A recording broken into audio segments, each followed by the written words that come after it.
Assalamualaikum, salam sejahtera ke simpan minggu ini. Saya Zaki. 10 buah sekolah yang berdekatan TPS Pulau Burung di Jalan Bayam, Ibu Terbang diarahkan tutup sementara selama 3 hari yang akan berakhir hari ini. 10 sekolah berkenaan adalah Sekolah Jenis Kemasan Tamil SJKT Ladang Bayam, Sekolah Jenis Kemasan Cina SJKC Paitek, Sekolah Menengah Kemasan SMK Sinibong, Sekolah Jenis Kemasan Tamil Nibo Tembal, Sekolah Kemasan Sistosa, Sekolah Kemasan Sekeledang Jaya, Sekolah Jenis Kemasan Tamil Ladang Cangkat, Sekolah Menengah Kemasan Mediotis, Sekolah Kemasan Mediotis dan Sekolah Kemasan Nibo Tembal. Ketua Pegawai Pendidikan Daerah Selatan KPPDS Muhammad Daduin Mat Saad berkata keputusan itu dibuat selepas mesyuarat bencana daerah pada Isnin.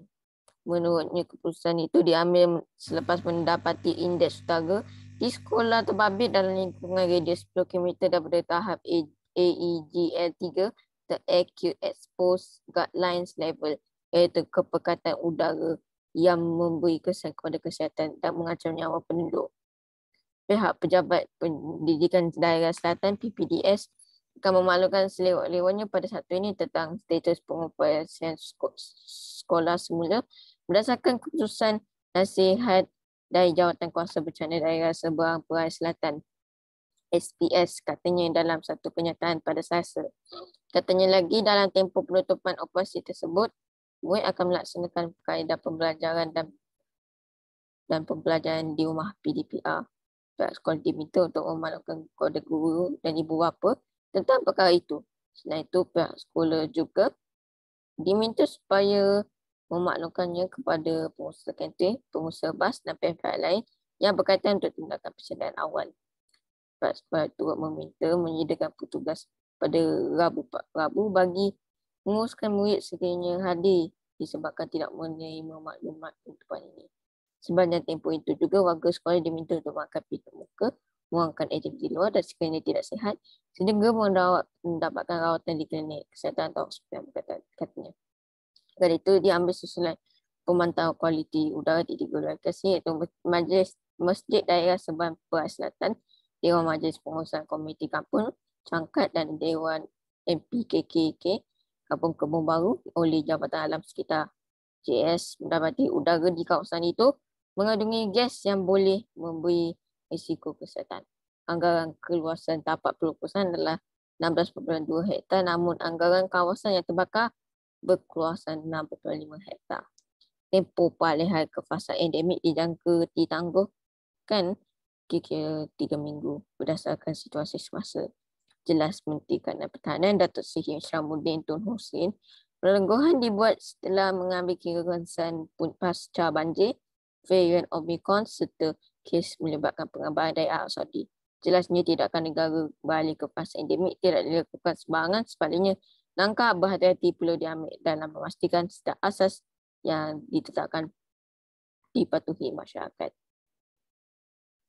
Dan saya rasa dalam seminggu ni, mungkin mesyuarat kuartet yang akan datang minggu depan, saya akan menerima taklimat daripada KKM, daripada MOFA, daripada pihak-pihak lain untuk kita bentangkan kepada jawatan kuasa khas yang dipengerusikan COVID, yang dipengerusikan oleh Yang Amat Berhormat Perdana Menteri untuk menentukan, membuat keputusan dan mengumumkan bila tarikh sebenarnya untuk kita mula beralih ke fasa endemik. Beliau berkata selepas menyampaikan amanatnya di kem Sungai Besi pada Isnin lalu. Jelasnya tindakan negara beralih ke fasa endemik tidak akan dilakukan sembarangan. Sebaliknya langkah berhati-hati perlu diambil dalam memastikan setiap asas yang ditetapkan dipatuhi masyarakat. Pada Sabtu minggu lepas, RFID diperkenalkan sepenuhnya dari Skudai ke Juhu di Pulau Pinang. Namun, adakah ia bagus atau menyusahkan? Kita adalah laporan selanjutnya. Pada Sabtu lalu, PLAS melaksanakan penggunaan sepenuhnya RFID di seluruh tonnya dari Skudai hingga Juhu. Bagi yang tidak tahu lagi, RFID adalah satu sistem pembayaran elektronik yang digunakan pelekat pengenalan frekuensi radio juga dikali sebagai touch and go RFID tag untuk melalui tol. Hanya lalu saja dan duit akan ditolak dalamnya. Dan menggunakan touch and go e-wallet untuk urusan baki tambah nilai. Tifkin RFID, Belly RFID. Namun pada hari tersebut, kebanyakan laluan smart tag diganti dengan laluan RFID dan ini membawa masalah yang besar sehingga menyebabkan kesesakan lalu lintas perampingan plaza tol. Dikarenakan insiden ini, PLAS hanya mengatakan bahawa ini bakal bertukar secara perlahan. Namun ini sudah jauh dari perlahan dan banyak yang menyusahkan orang ramai. Oleh itu kami nasihatkan anda supaya menyediakan kata singgung dan tidak galakkan untuk menggunakan RFID pada waktu ini. Saya lagi untuk C-Info. Nelayan yang mencari rezeki di sepanjang pantai Kelibang hingga ke Sungai Menghulu di dekat Kuala Pulau Langkawi berada dalam kebimbangan sebab projek penambakan laut bakal dilakukan di kawasan tersebut. Presiden Persatuan Pengguna-Pengguna Pulau Pinang CAP Mohidin Abdul Kadir berkata tinjauan pihaknya mendapati nelayan di kawasan berkenaan membantah keputusan itu kerana ia boleh mengacam alam sekitar dan menjelaskan mata pencahayaan mereka. Tegasnya CAP turut membantah keputusan itu dan berkata kerajaan Kedah, pihak kuasa keputusan, PBT, jabatan-jabatan berkenaan dan agensi berkaitan mengkaji secara terperinci mengenai perkara tersebut. CAP percaya jika projek tersebut dilaksana bukan saja alam semesta yang akan musnah, malah kehidupan laut dan kehidupan masyarakat nelayan akan turut menjadi mangsa. Katanya dalam satu kenyataan pada Isnin. Muhyiddin berkata CAP berpendapat sebelum keputusan itu dibuat oleh kerajaan Kedah, sepatutnya pihak berkaitan mendedahkan rancangan awal hasil kajian dan perkembangan semasa mengenai projek itu kepada umum, terutama penduduk tempatan yang berhak menyangkal suaranya. Nelayan Sungai Kelibang, Pengurusi Komiti Nelayan Sungai Kelibang Zulkifli Cik Asin pula memberitahu surat bantahan berhubung projek tambak laut bersama tanda tangan nelayan-nelayan yang terlibat telah dihantar ke pejabat daerah Langkawi. Menurutnya, beliau berharap hasrat mereka dan penduduk tempatan diberikan perhatian serius kepada pihak berkenaan. Seorang lelaki yang tular di media sosial ditemui tinggal di bawah landasan tensi aliran ringan LRT di Siaman di sini pindah ke Kediaman Baru pada Isnin. Kementerian Perumahan dan Kerajaan Tempatan KPKT dalam satu kenyataan memaklumkan lelaki tersebut Kasturi Daim telah bersetuju untuk menerima bantuan segera melalui inisiatif KPKT. Malam isteri Kasturi juga dilaporkan sakit namun tidak dapat untuk melakukan proses rawatan kerana masa kekurangan AW mereka. Dan pada itu KPKT turut berterima kasih kepada orang ramai yang berkongsi dan menyalurkan maklumat setahati bagi membantu memudahkan urusan kita babit.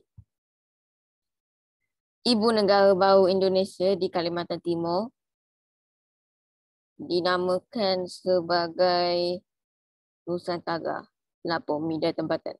Nama itu diumumkan oleh Menteri Perancangan Pembangunan Indonesia Suharto Monoarfa yang diumumkannya telah disahkan oleh Presiden Joko Widodo. Beliau berkata nama Nusantara dipilih sejak kerana dari dulu lagi itulah istilah yang dikenali serta menjadi ikon antarabangsa dan menggambarkan gugusan Kepulauan Indonesia.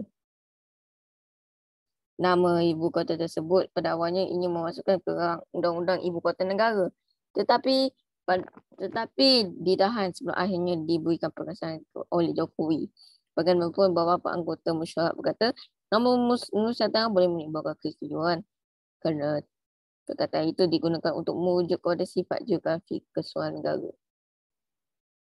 Terdapat beberapa pihak yang mencatatkan harga ibu kota baru diisytiharkan sebagai wilayah pentadbiran khas Nusantara bagi menakkan kehidupan itu. Mari kita lihat cuaca pagi besok.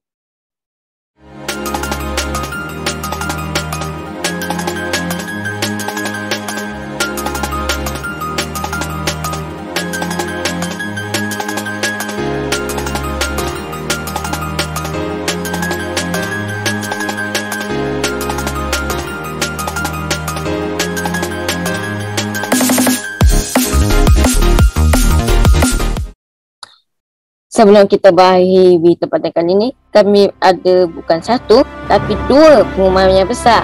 Pada cuaca nanti kita akan menyampaikan overnight news, iaitu berita semasa dan akumannya dalam bahasa Inggeris 2 kali sebulan dan 11 malam. Selain itu juga kita ada detik pagi, iaitu berita semasa setiap pagi minggu. Kami masih tidak tahu lagi tarikh sebenar lagi kedua program akan disiarkan. Sekian itu saja pada hari ini. Waktu SOP yang diletakkan dan cocok booster jika dilayak. Layari bit.ly/info portal atau media sosial kami Central Info MY. Wassalamualaikum warahmatullahi wabarakatuh. Jumpa lagi.